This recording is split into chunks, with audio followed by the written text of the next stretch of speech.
About a mile from here is the home of a man called James Murray in Banbury Road, Oxford. And Murray created the Oxford English Dictionary.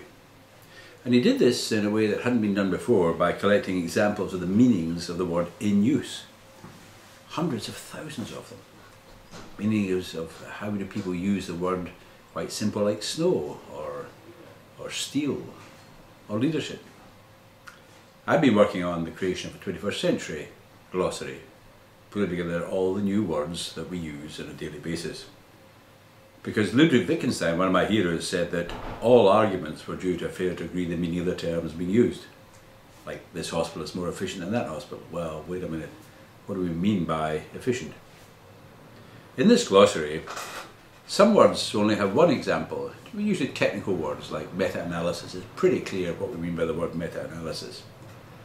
But many words have more than one meaning. Efficiency, for example, or quality, or leadership. Actually, leadership has got more meanings than any other term in my glossary. And a man, John Cotter, who's one of the great writers in leadership, said that actually there were so many words it was hopeless to try to define it.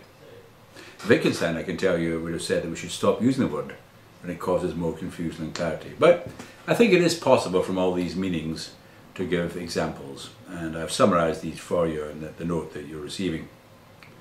There's general agreement that there's a difference between leadership and management.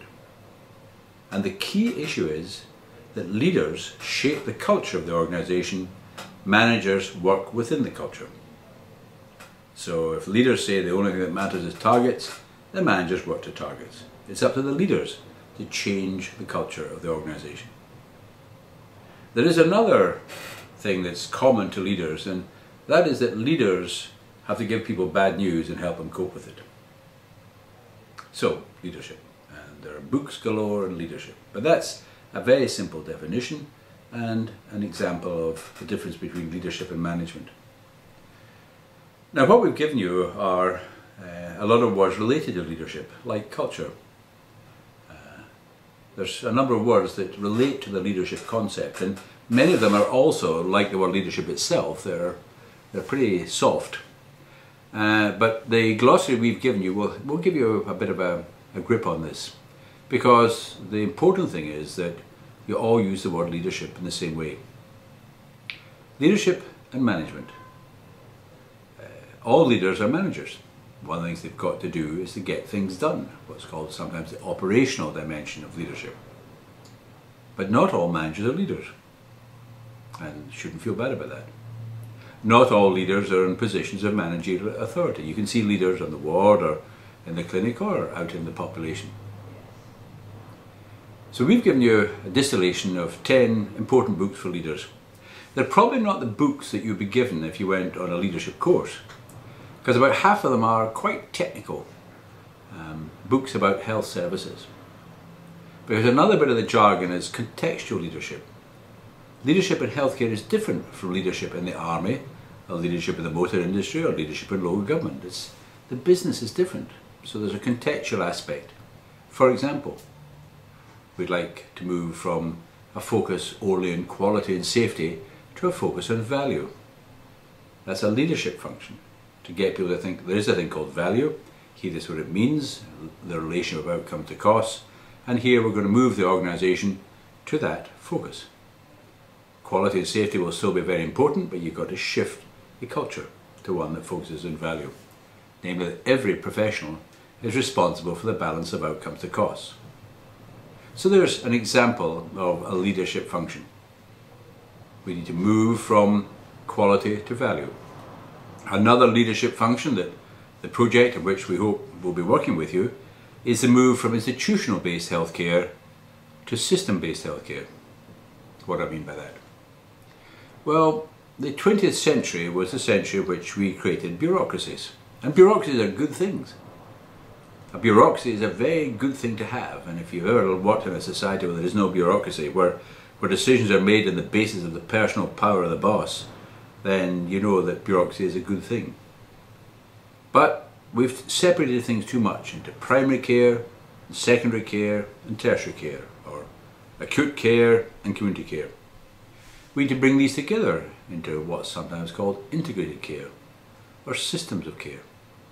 And that's a culture change. Because it can't be that primary care is going to win over secondary or vice versa. Both may have to give a little bit to create a new type of care. That's a leadership responsibility. There's another important shift that we want leaders to do. And Sian, who's also working with us on the project in Hywel, will tell you about it. And that's the shift from clinician-centred care to patient-centred care. I know we all say the patient is at the centre of everything, but if you look at it, that doesn't always happen. So, to summarise, leadership is a very slippery term. I'm not sure what it is actually in Welsh. I mean to know the difference between leadership and management in Welsh. I'm sure some of you can tell me. The distinction between leadership and management is that leadership shapes culture and managers work within it. So we've given you two examples of leadership. One is the move from the culture of focusing on quality and safety to the one that focuses on value, with every clinician involved in thinking about the balance between outcomes and resources. The second is the shift from institutional-based healthcare to population-based healthcare. There's a third that will form part of our project with you, and Sian will tell you a little bit about this in a linked video, and that is the move from clinician-centred care to patient-centred care.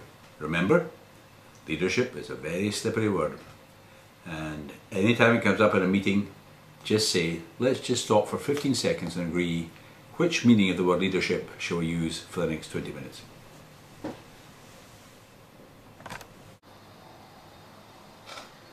The 21st century is the century of the patient, and by this I mean that it is important to consider in what way we incorporate the needs, values and preferences of patients in the design of values-based systems of healthcare. It seems self-evident that this should be a good thing, and it is enshrined in policy and has been for many years. It's also a central tenet, patient experience, as being as important as patient safety or as clinical outcomes. However, it seems that it is not quite so easy to do in practice. Many organisations seem to struggle with the ideas that are embodied in patient-centred care in responding to the emotional, social, as well as physical and mental health needs of their patients, of giving adequate information to patients on which they can base their decisions, or indeed of collecting experience data so that the way in which healthcare systems are designed take into account the things that patients say about them. So responding to this challenge of embedding patient-centredness in the way in which we design healthcare systems is essentially a cultural issue. It requires a cultural change. And as Muir has already pointed out, cultural change is a fundamental part of leadership. So I'm going to talk a bit now about why we should pay attention as leaders to patient-centred care and the ways in which some successful organisations have found useful things in addressing it. So to start with, why do it? It seems self-evident that providing the right care for the right patient at the right time is what we should be doing. And there are very obvious economic and ethical reasons for doing that. However, in reality, many decisions in healthcare are not certain. There's a lot of uncertainty in the way in which we need to make decisions so that the treatment or the outcome might look different depending on who is thinking about whether this is the right thing to do. So if we consider this, then we have to say that there are always going to be choices or trade-offs for both treatment and outcomes. For example, if we're thinking about outcomes, then is it more important to have a long life or to have good quality in the life that we have left? Or similarly, is it better to have a reduction in the symptoms that we have and trade that off against the side effects that the treatment might give us? And I think that the thing that's most important about this is that it is impossible to make those decisions unless you are the patient. It's not possible for a clinician to decide on the preference of long life versus quality of life. Indeed, it's not possible for the patient not to be involved. So we need to consider what ways do we have of making sure that patients' preferences are embedded in the way in which healthcare is delivered. Acting on patient preference is enshrined in the idea of shared decision making. And by that I mean the way in which we give appropriate information to patients in a way that they can understand, that we can support the decisions that patients make, so for example using option grids, and that we record and act on the preferences that they express. And the important thing about shared decision making is that informed and engaged patients make different decisions. They're more likely to adhere to treatment plans, they're more likely to choose healthy lifestyles, and they use less healthcare. So for example, if you think about benign prostate disease, we know that once a patient or groups of patients are well informed about the treatment options, they are less likely to opt for surgery.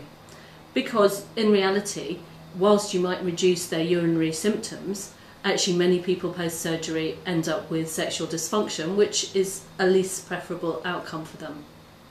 Similarly, in cardiovascular disease, if you look at groups of patients, they are, once informed, less likely to look for surgical intervention. There's also a link between patient-centred care and clinical outcomes, so those domains of quality that I mentioned earlier, patient experience, patient safety and clinical outcomes, are all related to each other.